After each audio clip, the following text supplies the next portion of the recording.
Hello and welcome to my next chapter and other basic elements of Hindustani classical music.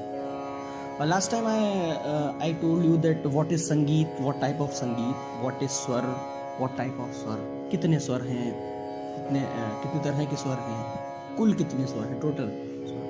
So आज हम लोग बात करेंगे सप्तक. What is सप्तक? सप्तक means it's called a octave. हमारे पास हमारे गले में तीन तरह की आवाज़ें हैं. एक बेस वॉइस जिसको हम लोग लोअर वॉइस भी बोलते हैं, एक मिडिल वॉइस एंड एक हाई.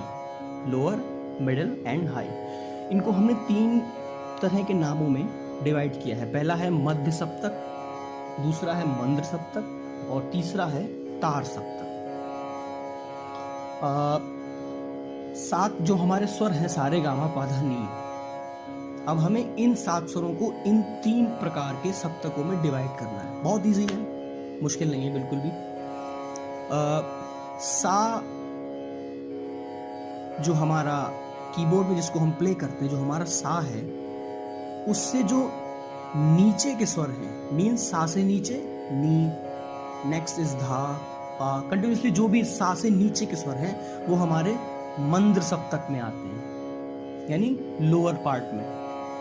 और सा से लेकर जो नी तक हमारे बेसिक स्वर हैं, मेन स्वर हैं, वो हमारे मध्य सप्तक में आते हैं. तीसरा है तार सप्तक. इसमें हम लोग नी से ऊपर के स्वर रखते हैं, यानी सारे गामा पाधा नी. नी के बाद जो सा, नेक्स्ट इज रे, गा, ये जो भी स्वर आएंगे इनको हम लोग तार सप्तक में रखेंगे. थ्योरिकली तो हमने समझ लिया कि हम इसको ऐसे करके डिवाइड करेंगे, बट हम इनको पहचानेंगे कैसे, ये भी बहुत इजी है. जो लोअर नोट है हमारे, उसमें नोट्स के नीचे ना पॉइंट लगा मिलेगा आपको, और जो मिडिल ऑक्टेव है उसमें कोई पॉइंट नहीं होगा. नॉर्मली जैसे लिखते हैं वैसे ही लिखा जाएगा. थर्ड इज तार सप्तक. इसमें आपको अपर पॉइंट मिलेगा. तो ये है हमारा तार सप्तक. तो इस तरह से सप्तक को तीन में डिवाइड करेंगे. इनको पहचानने के लिए हम इनको पॉइंट से पहचानेंगे कि अपर पॉइंट है तो दैट इज अ तार सप्तक, लोअर है तो दैट इज अ मंद्र सप्तक. तो इन तीन सप्तकों में हमने इन सात स्वरों को डिवाइड किया, जिसे हम लोग कहते हैं सप्तक. सेकेंड एक नेक्स्ट टॉपिक है थाट. अब आगे हमने स्वर समझ लिए, सप्तक समझ लिया. अब हम लोग बात करते हैं थोड़ा सा थाट के बारे में. मैं बहुत डीपली आपको नहीं बताऊंगा, बहुत थोड़ा सा बेसिक चीजें. थाट क्या है? थाट से राग का जन्म होता है. मीन्स हम लोग जो भी राग सुनते हैं, गाते हैं, वो पर्टिकुलर किसी थाट पर बेस्ड होते हैं, जो कि फिक्स्ड हैं, जिनके नंबर्स फिक्स्ड हैं 10. इन 10 थाटों से ही सारे राग बने हैं. हमने क्या किया कि थाटों को कुछ पर्टिकुलर स्वर दे दिए.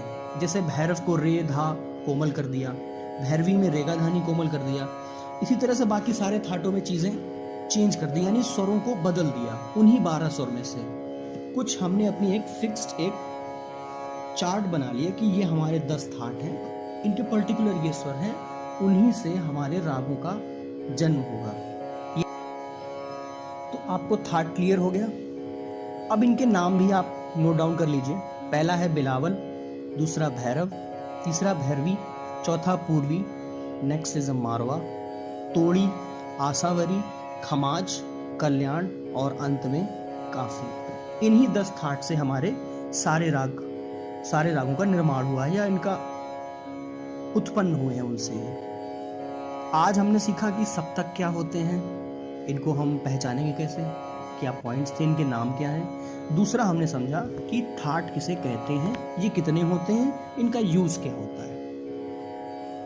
सो नेक्स्ट चैप्टर में मैं आपको आगे बताऊंगा अलंकार. अलंकार क्या होते हैं, इनका यूज क्या है, प्रैक्टिस में हम कैसे यूज करेंगे इनको. पहले आप इतना क्लियर कीजिए, तब तक मैं फिर नेक्स्ट वीडियो में आपको अलंकार के ऊपर बताऊंगा. Thank you.